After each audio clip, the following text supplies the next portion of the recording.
اعوذ باللہ من الشیطان الرجیم بسم اللہ الرحمن الرحیم شہر رمضان الذی انزل فیہ القرآن۔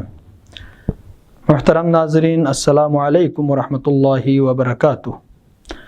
آج ہم ایک اہم مسئلے کی طرف متوجہ کرانا ضروری سمجھتے ہیں، وہ مریض کا روزہ ہے۔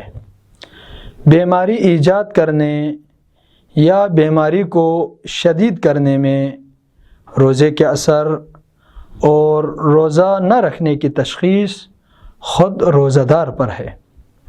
اگر روزہ دار کو اطمینان حاصل ہو جائے کہ روزہ اس کے لیے مضر ہے، یا اس کو خوف ہے کہ روزہ اس کے لیے مضر ہے، ایسے شخص کے لیے شرعاً روزہ رکھنا حرام ہے۔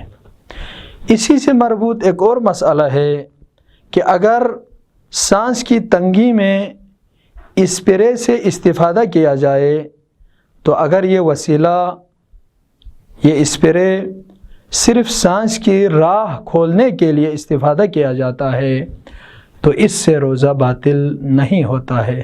والسلام علیکم ورحمۃ اللہ وبرکاتہ۔